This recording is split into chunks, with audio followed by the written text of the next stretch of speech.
each day. Where there's a will, there's a way. Good afternoon, like actually good evening.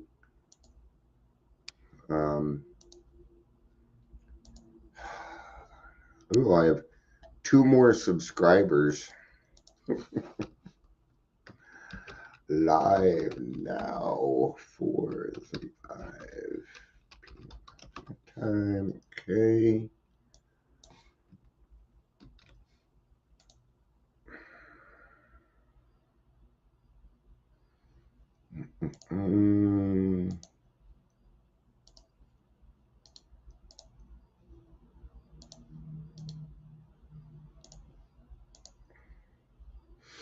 Give me a sec. I still got 2 more shares to do here.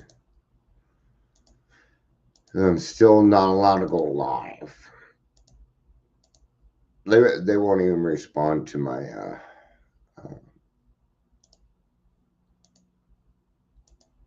whatever you call it.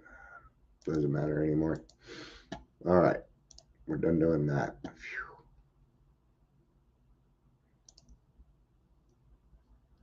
Why does this look all weird?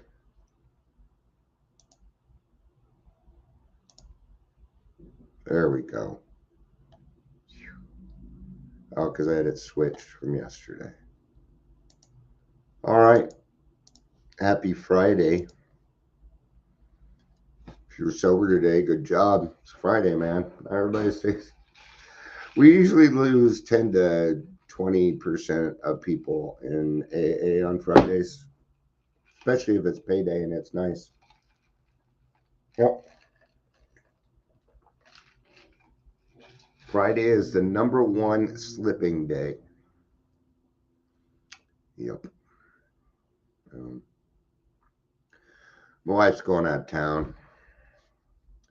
She's going to Disneyland with sister and parents and stuff. And I was invited, but I don't know that I could handle.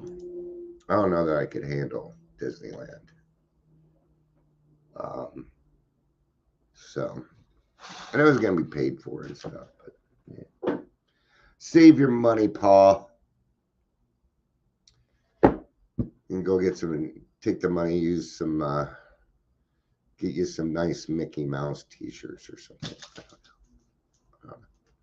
I do know I'm tired of being fucking sick. Yeah.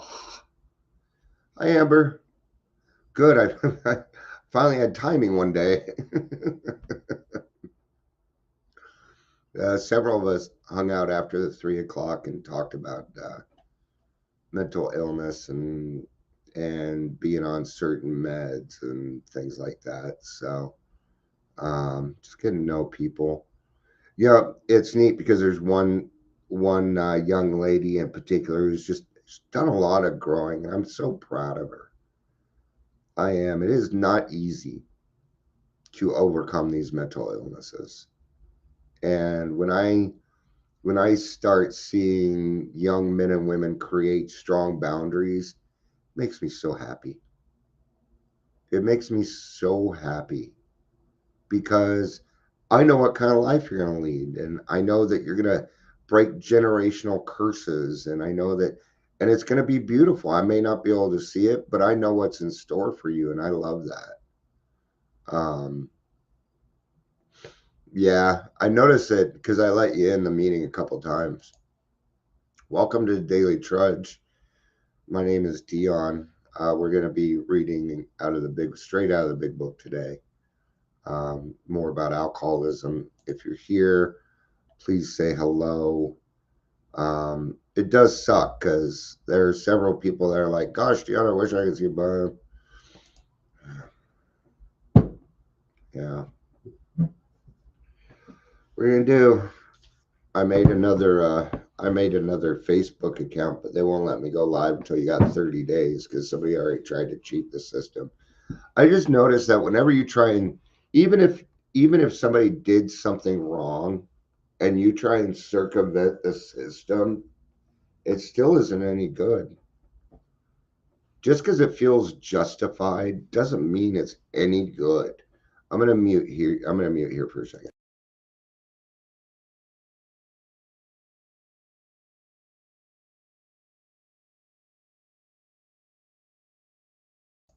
All right.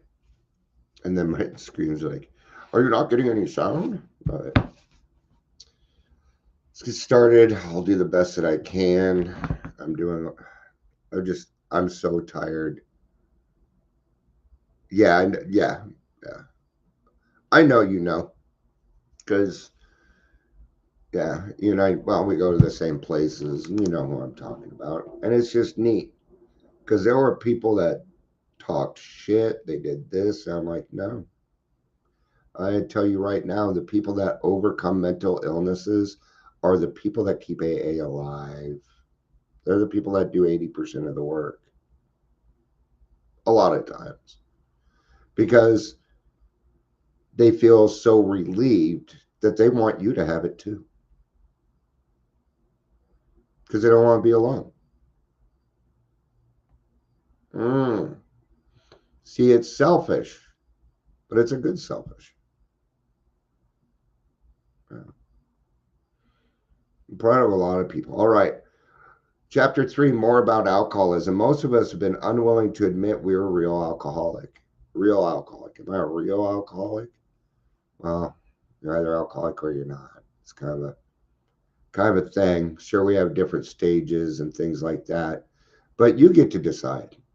There's a young man today, and he's like, I'm still having a hard time admitting I'm an alcoholic, and I get that. We understand that. We're going to let you have it. You don't even need to say, my name's Dion, I'm an alcoholic. It's not a requirement. You can just say, my name's Dion. Not required. Some people are going to get upset, but it's their problem, not yours. Well, I'm admitting it. Well, good for you. Good job. Give this person a chance.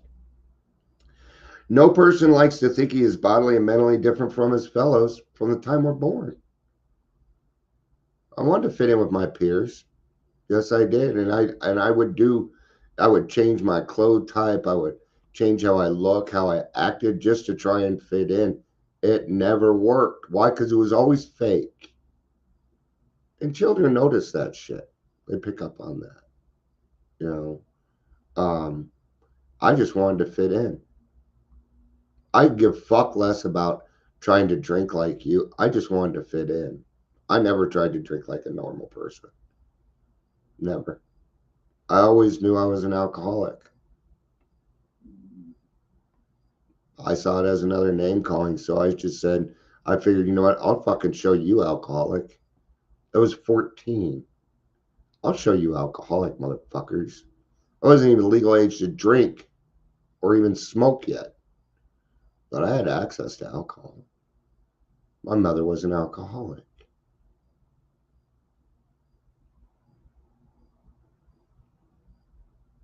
Then when my mom quit drinking, my best friend's mom was an alcoholic, and so is their father.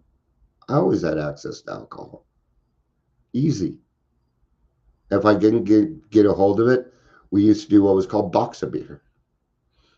They don't do it anymore. They caught on, but back in the 80s, what we would do is go into the King Supers or whatever and say, hey, we're moving. My mom sent me down for boxes. Where are the boxes at? Oh, they're just back there. They're always next to the beer.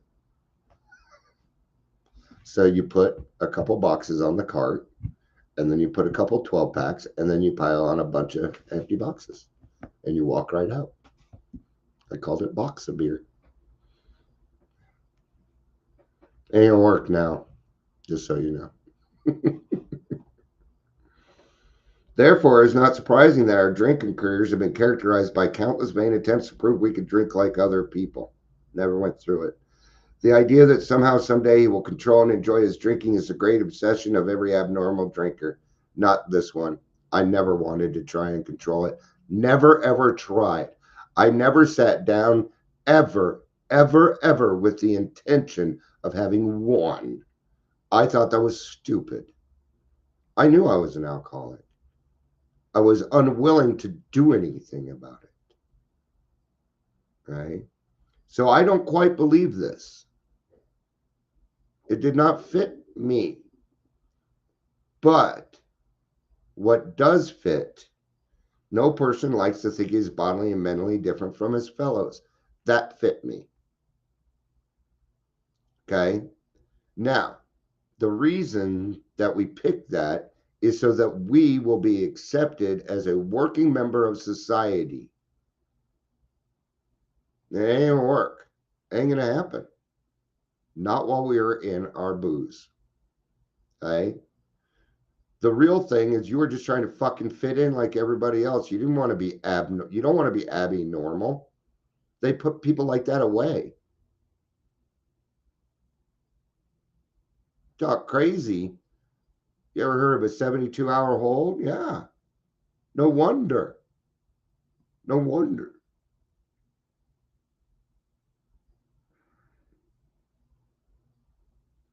The persistence of this illusion is astonishing. Many pursue it to the gates of insanity or death.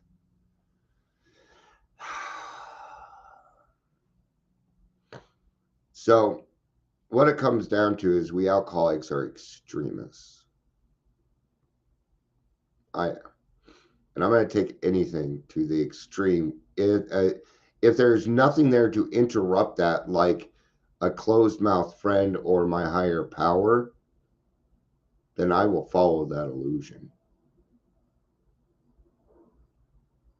I knew I wasn't going to beat the game. I don't know what the fuck I was thinking.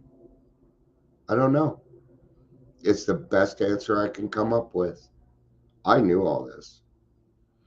I've known this since I was 15. First time I heard how it works, 1983, when my mom got sober. Heard it at St. Luke's.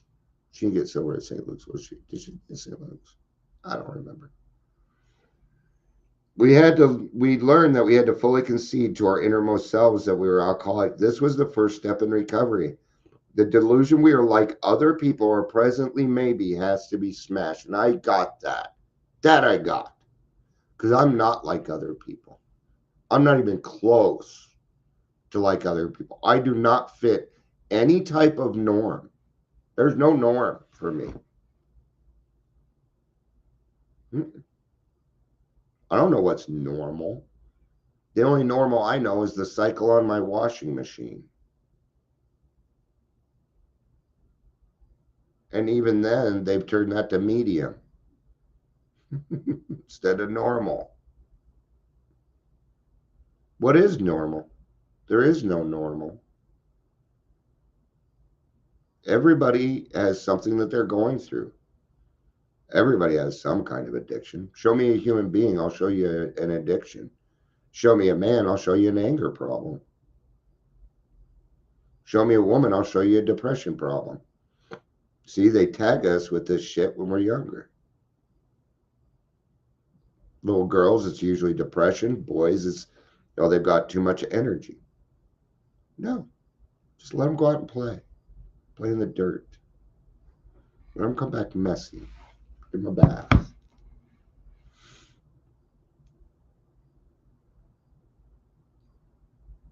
We alcoholics are men and women who have lost the ability to control our drinking.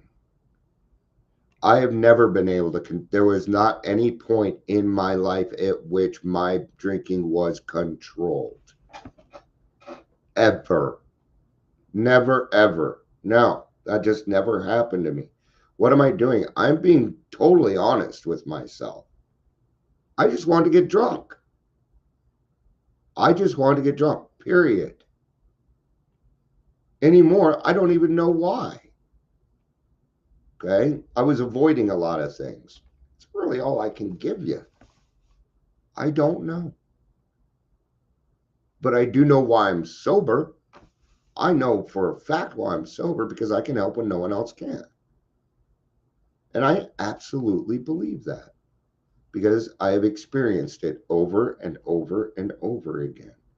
I don't know how many times people have approached me saying, I've tried to help this person, but I can't get through to them. Well, your family. It ain't gonna work. It ain't gonna work. There's got to be an outside force, an altruistic outside force with depth and weight that does not want anything from this person. Well, if this person is my brother or my loved one or my daughter, I am emotionally invested. What does that mean? It means what I'm dealing with is not fact. And I can't avoid that. I can't avoid it because I'm an alcoholic. No, I can't avoid it because I'm human. I'm sorry. That's a human trait. When you are too close to something, you might fuck it up. In sales, they would always tell us, go after your loved ones first. I'm like, wow, what bullshit. Talk about just throwing shit against the wall. No. I never sold to friends or family. Nope. They were off limits because I would do them a disservice. I would only do half my pitch. Why? Because I know they're buying from me. Go for low hanging fruit. You ain't a salesperson, you're a peddler. Come on.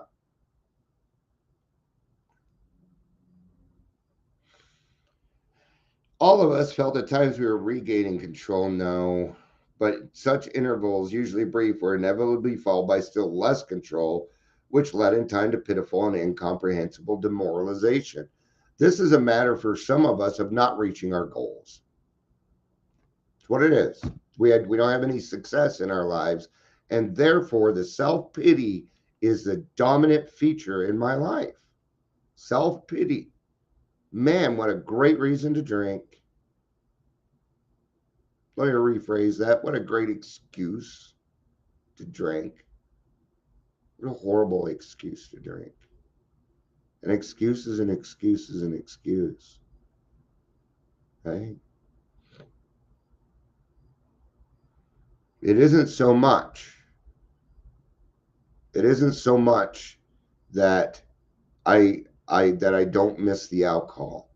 What I don't miss is the consequences that it gave me. Those were no longer acceptable to me. And that's why I got rid of alcohol, because it wasn't acceptable to me anymore. No, my behavior was wrong, and I would not tolerate it anymore.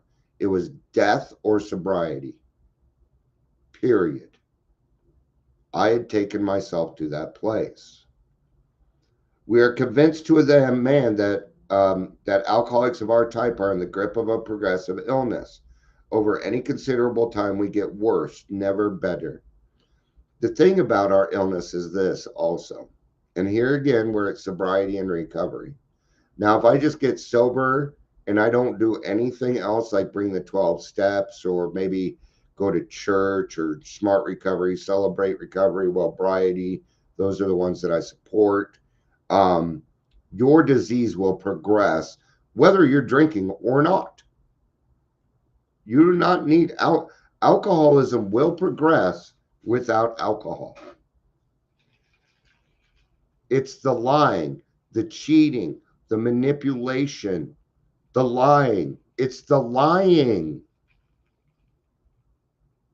That's why the first principle is honesty.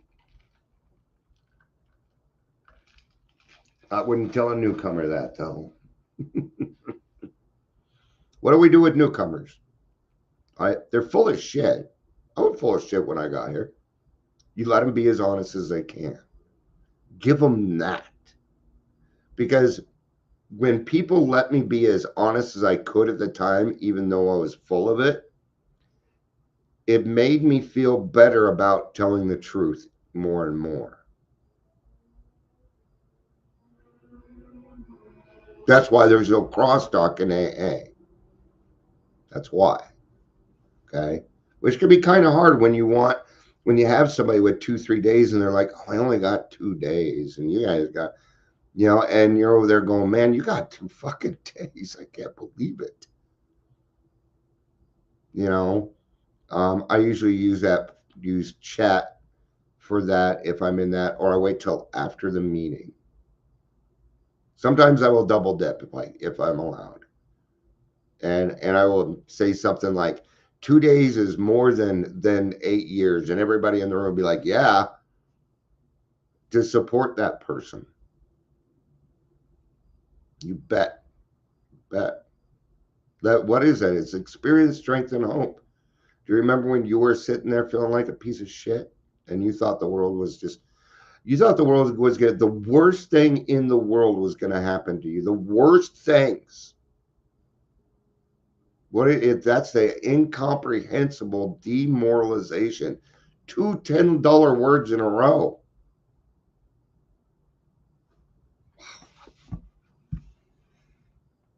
We are like men who have lost their legs, they never grow new ones. Neither does there appear to be any kind of treatment which will make an alcoholic of our kind like other men. Okay. We have tried every imaginable remedy. In some instances, there's been brief recovery, followed always by still worse relapse. And then it's harder to come back. It's always harder to come back. It's just part of the process. I almost did not make it back because incomprehensible demoralization. I was so embarrassed.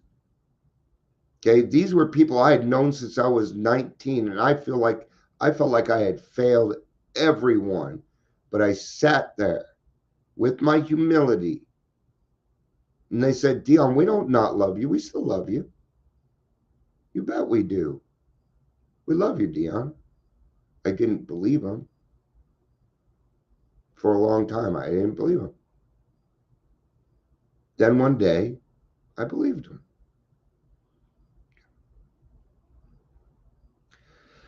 Physicians who are familiar with alcoholism agree there's no such thing as making a normal drinker out of an alcoholic. Science may one day accomplish this, but it hasn't done so yet, and it still has not. There's nothing that has been shown to me of any new way that is going to do this or is going to help a person recover. You can forget about drinking like a normal person. It will never happen. Science will never, ever make that happen. Okay? It would take an IQ of something that we cannot accomplish. It is beyond us. Okay? Think of it this way. We have what, 48 chromosomes, something like that? I probably have my numbers off. Now, monkeys have two less chromosomes. No, one less chromosome, one or two less chromosomes.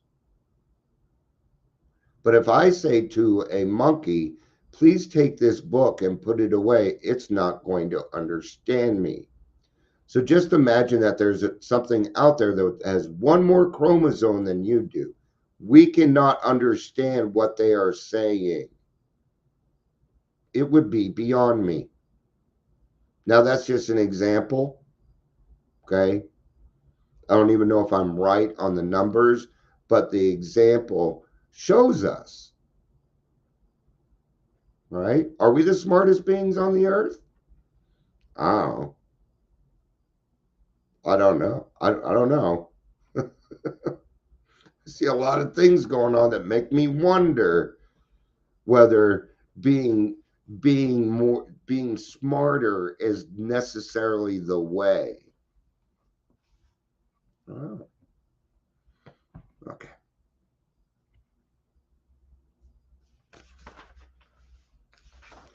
I'm gonna do some skipping here because I would just be repeating myself.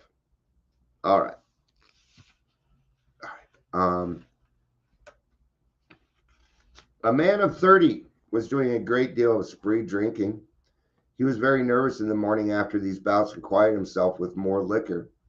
He was ambitious to succeed in business, but saw that he would get nowhere if he drank at all. What a smart guy. What a smart guy. I mean, this is a good decision. Okay.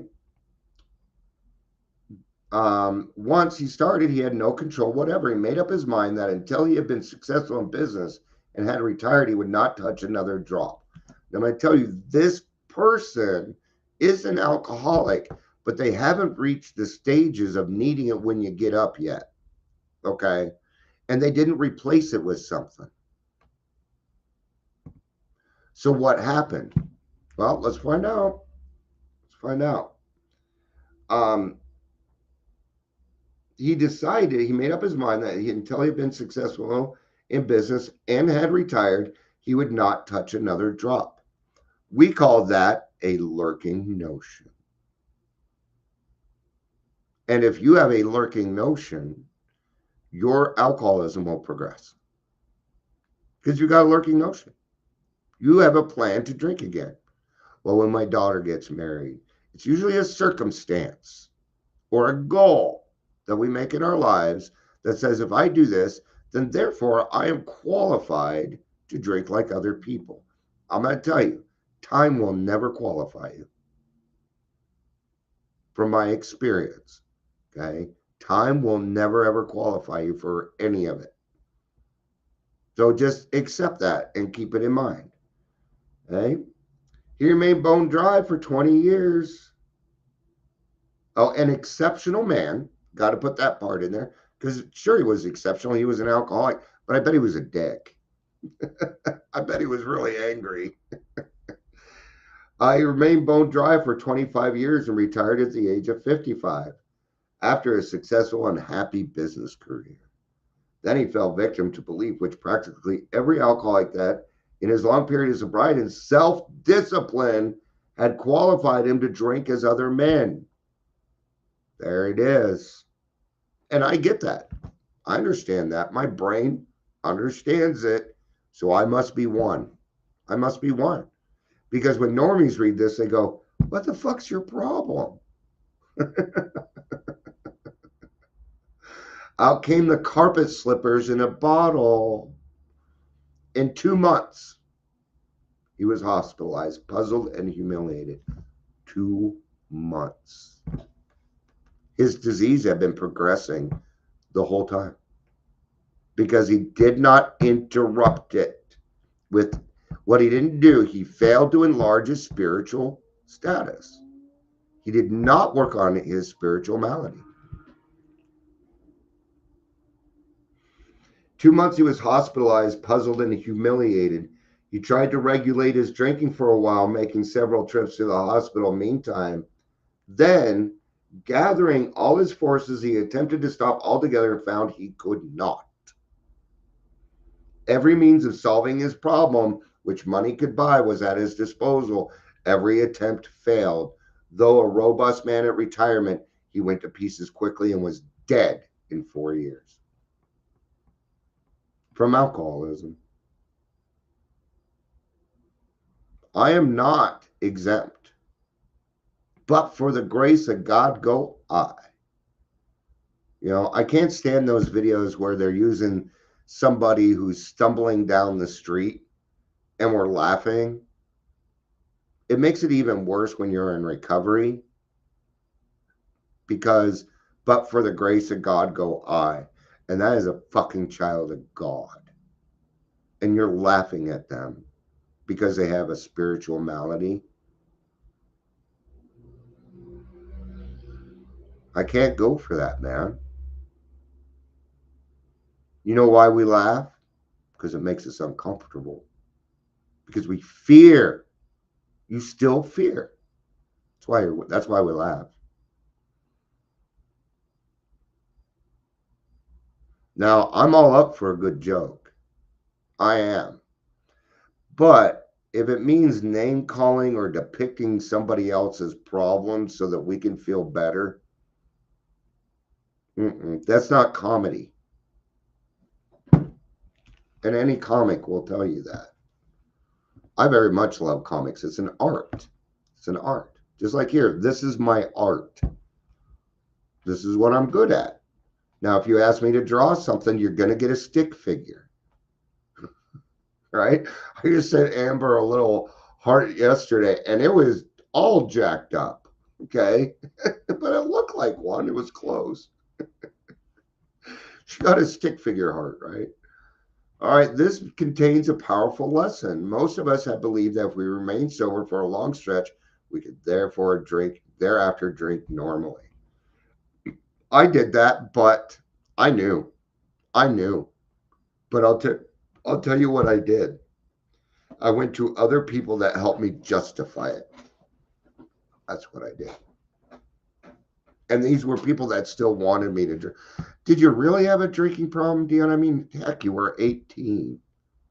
So I found the people that agreed with me on it so that I could go ahead with it. That's what I did. Okay. But I had emotionally relapsed 3 years prior. Okay.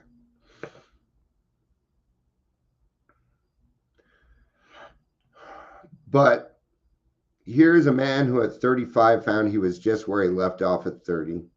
We have seen the truth demonstrated again and again. Once an alcoholic, always an alcoholic. Commencing to drink after a period of sobriety, we are in short time as bad as ever. If we are planning to stop drinking, there must be no reservations of any kind, nor any lurking notion that someday we will be immune to alcohol. Nope. Got to be Switzerland. You got to be neutral. Be neutral to alcohol. Okay.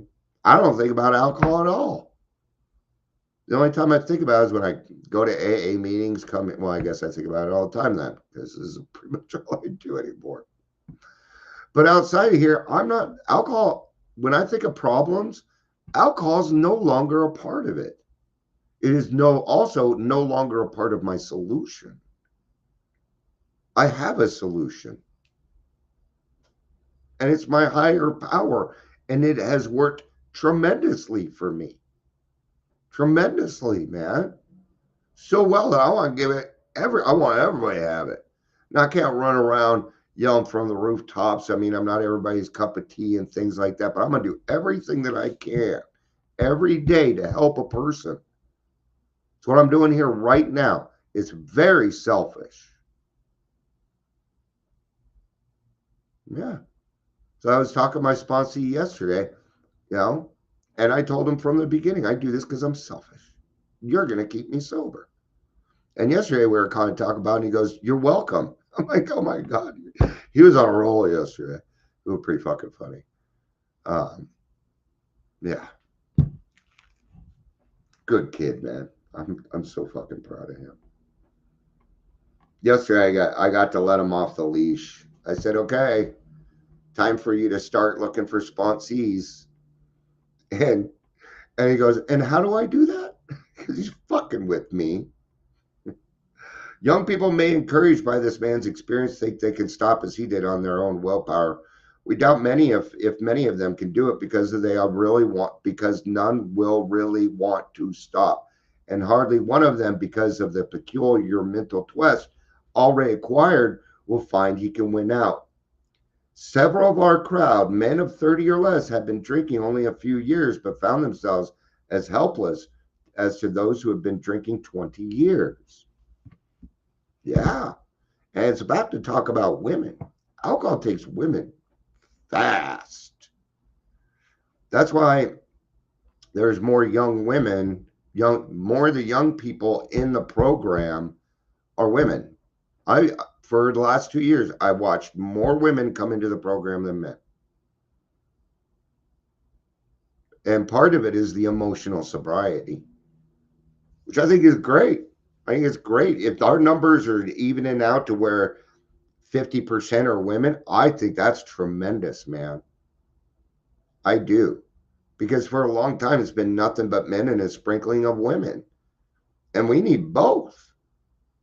Alcohol don't care your gender. I don't care.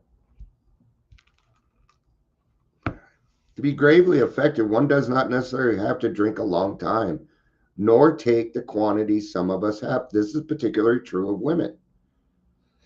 Potential female alcoholics often turn into the real thing and gone beyond recall in a few years. Certain drinkers who would be greatly insulted if alcoholics are astonished at their ability to stop.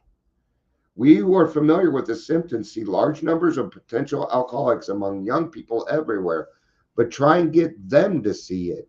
And that's changed. That has changed.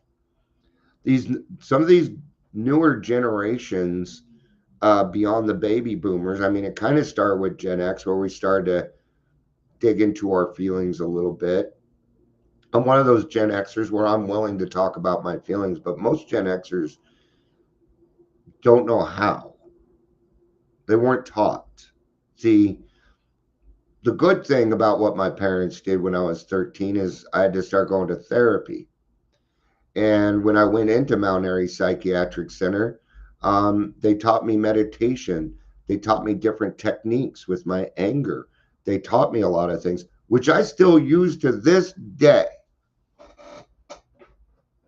Right? So I did get something out of it. I did. I've been meditating since I was 14 years old. That's why I use decompression, because meditation is just kind of a second nature for me. I need my brain to turn the fuck off. So I play video games. I play games that I've played before where I like the storyline. So my brain can just, but I need it because all day long I fill myself up with what's going on with other people. And it isn't always good stuff. Sometimes we deal with hard things. So I need to relieve myself of that. When I podcast, I'm taking on, it's a lot of empathy for me. Let's go back. Let's go to the end of this so that we can, because I always like, at the end, they give us good stuff. I like to end with hope, usually. All right.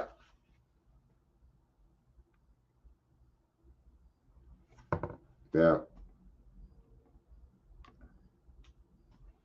Should we just go ahead and talk about Fred? Let's read Fred's story. Fred is a Fred is a partner in a well-known accounting firm. His income is good. He has a fine house, is happily married, and is the father of promising children of college age. He has so attractive a personality that he makes friends with everyone. There ever was a successful businessman, and it is Fred. Now, I want you to keep in mind that even when we tell these stories, they're picking the extreme. They're kind of picking the extreme ones. What about the Skid Row bump? Where's our story? Not in there. Okay. And you'll get those in the back, right? So I don't want you to think that it's all about successful businessmen. It's just that's what was going on in the 30s, right? Okay. We first saw Fred about a year ago. Oh, to all appearances, he is stable, well-balanced individual, yet he is an alcoholic. We first saw Fred about a year ago in a hospital where he'd gone to recover from a bad case of the jitters. It was his first appearance of this kind, and he was much ashamed of it. Gosh, the amount of shame that comes with it, okay? And that is purely stigma that's been given to us throughout the years. And that's why we feel the need to fight the stigma so that other people coming in don't need to feel the shame, because it's okay. But the shame was part of my gift of desperation, and it needs to be there.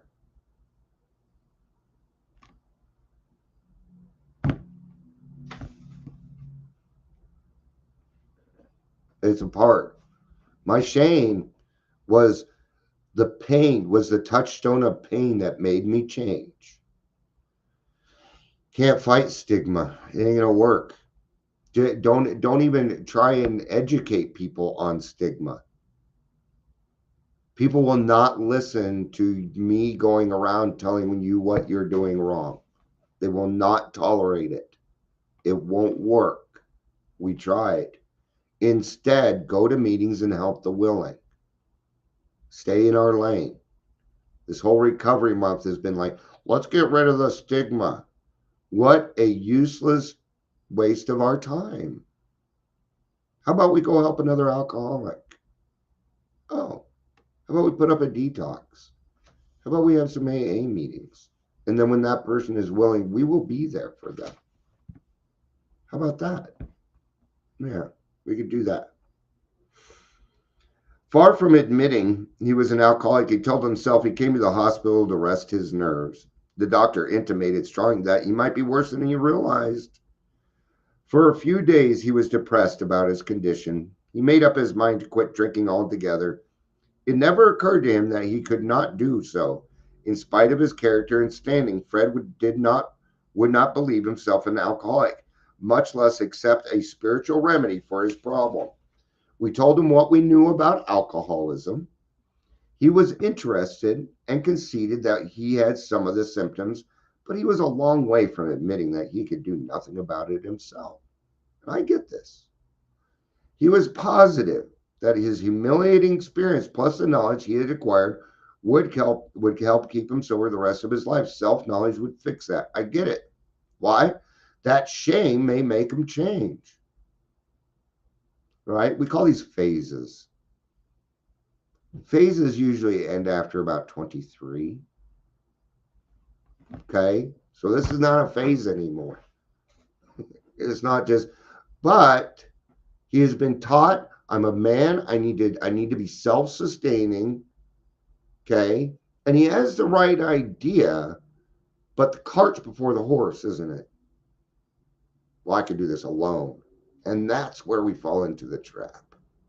That's where I fall into. I could do this. I'm a man.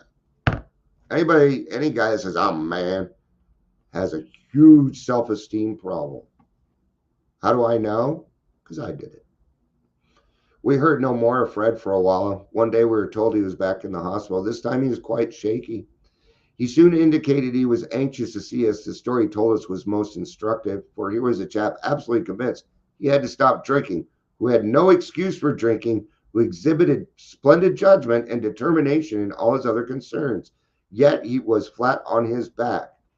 Now, here's the thing. Fred's more of an exceptional person than I am. He's smarter. He made a better life for himself. He did a lot of things. So if it could get him, well, then I guess I'm not beyond. Let him tell you about it. I was much impressed with what you fellows said about alcoholism, and I frankly did not believe it would be possible for me to drink again. Me either, man. After that, I rather appreciate your idea about the subtle insanity which precedes the first drink, but I was confident it wouldn't happen to me after what I had learned. I reasoned I was not so far advanced as most you fellows, that I had usually been successful in liking my other problems, and that I would therefore be successful where you men failed. Now, doesn't that make sense? I mean, he was able to solve his other problems, so why not utilize that route? I think anybody would do that. I felt I had every right to be self-confident, that it would be only a matter of exercising my willpower and keeping on guard. Now, as a recovered alcoholic, we know this isn't going to work, but gosh, it still makes sense. Right? So where are we at? But for the grace of God, go I. In this frame of mind, I went about my business, and time was all well. I had no trouble refusing drinks and began to wonder if I had not been making too hard of a simple matter. There's the first problem. I had no trouble refusing drinks. Why the fuck are you around people asking you if you want to drink? You hang out in the barbershop for too long, you're going to get your hair cut. One day I went to Washington to present some accounting evidence to a government bureau. I've been out of town before during this particular dry spell, so there was nothing new about it. Physically, I felt fine. Neither did I have any pressing problems or worries. My business came off well. I was pleased and knew my partners would be too. It was the end of a perfect day. Not a cloud on the horizon. He's fucked. Without an AA group, without a sponsor, without a higher power, in this position, every alcoholic is fucked. Just to put it plainly. I went to my hotel and leisurely dressed for dinner. As I crossed the threshold of the dining room, the thought came to mind, it would be nice to have a couple of cocktails with dinner. That was all, nothing more. See? Too excited. He had a great day. It was perfect. My brain, to this day, when I have the perfect day, This hasn't happened in a long, long time. My mind gets excited. And when I get excited, I want to drink. I want to fucking party. Oh, I deserve it. I earned it. I earned it this time. I'm so proud of me. Pride in reverse. I ordered a cocktail on my meal, then I ordered another cocktail after dinner. Now, you want to know why the first one? Oh, I took one and I felt fine. We are born with a high tolerance to alcohol. The first one only gets us started. I call it a six-pack of a thirst quencher. Okay, now my thirst is quenched. Now I can get to drinking. When I returned home, um, after dinner, I decided to take a walk. Oh, if I, take a little walk. When I returned to the hotel, it struck me a highball would be fine before going to bed. So I stopped to the bar and had one. Remember having several more that night, plenty the next morning. I have a shadow recollection. See, within a sentence, dot, within one sentence, and finding a friendly taxi cab driver at the landing field instead of my wife. The driver escorted me about for several days. I know little where I went or what I said and did. Then came the hospital and the unbearable mental and physical suffering. As soon as I regained my ability to think, I went carefully over that evening in Washington. Not only had I been off guard, I had made no fight whatever against the first drink. This time I had not thought of the consequences at all. I had commenced to drink as carelessly as though the cocktails were ginger ale.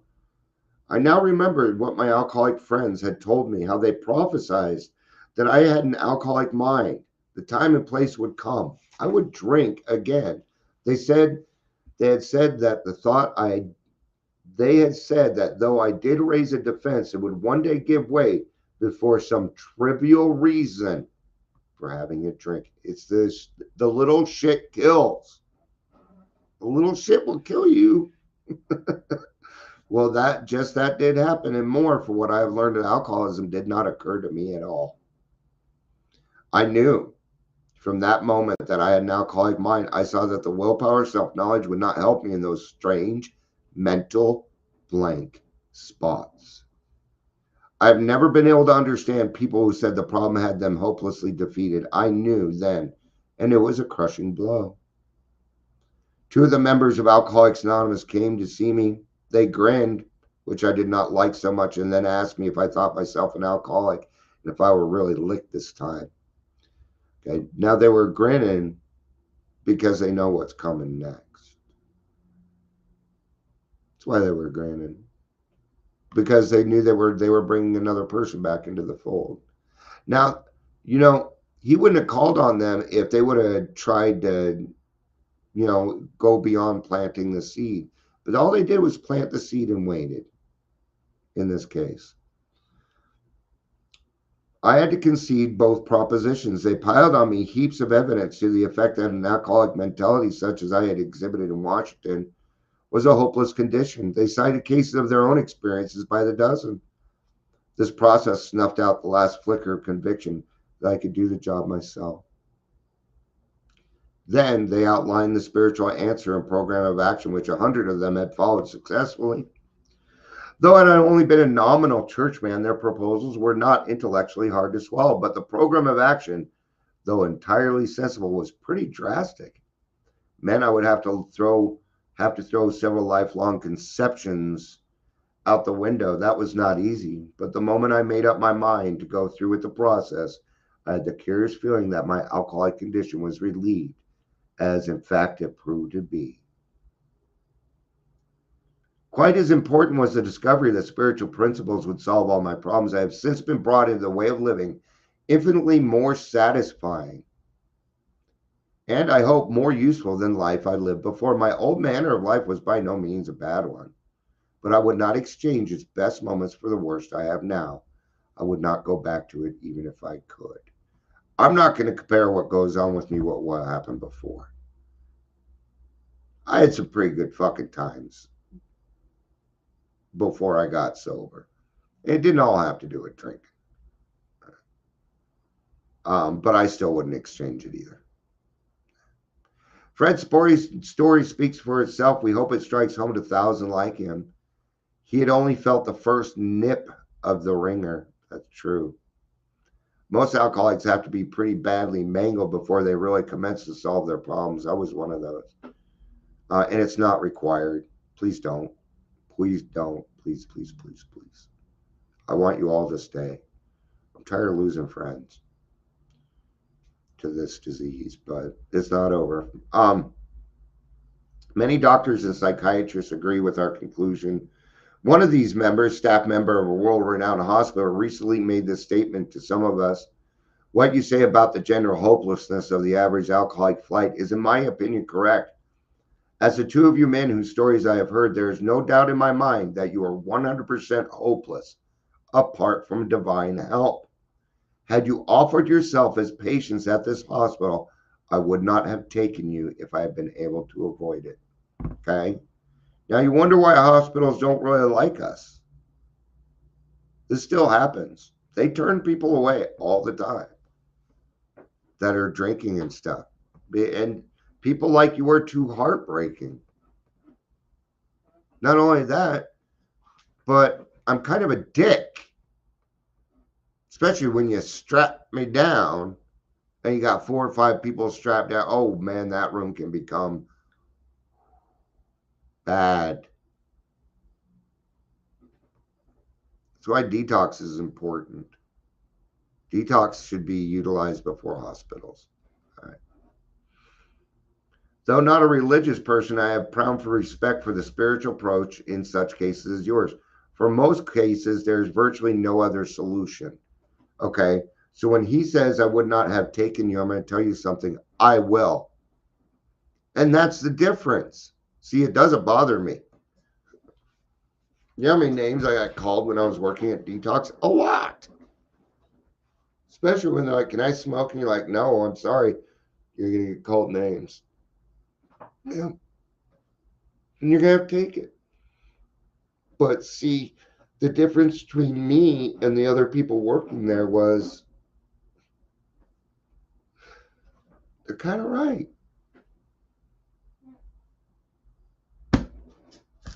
What do you mean they can't smoke? I'm not going to get into that. What's more, the alcoholic at certain times has no effective mental defense against the first drink. I'm going to tell you, this is the way I see it for me. I have no mental defense against the first drink.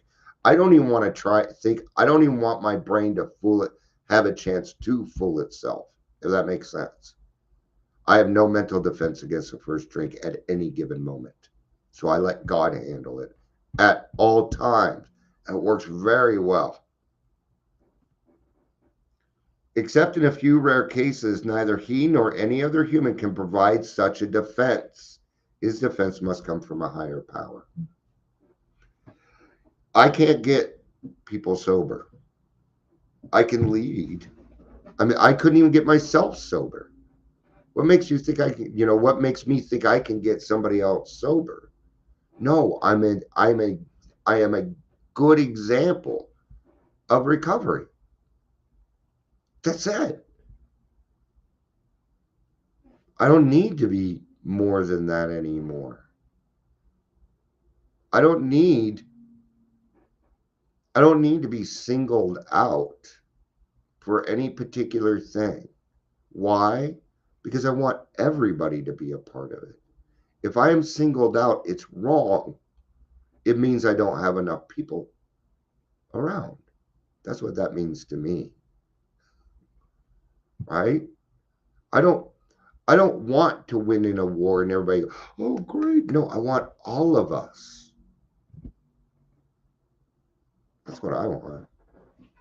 Tell me what you want, what you really, really want. All right. Thank you everybody for hanging out. I didn't realize that it's been almost an hour. So I guess I had some things to say. I won't be back today. I slept in and I'm still, I'm gonna put it that way.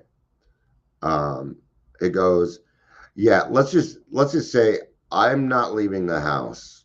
staying close to my bathroom. That's why I'm surprised it's been an hour.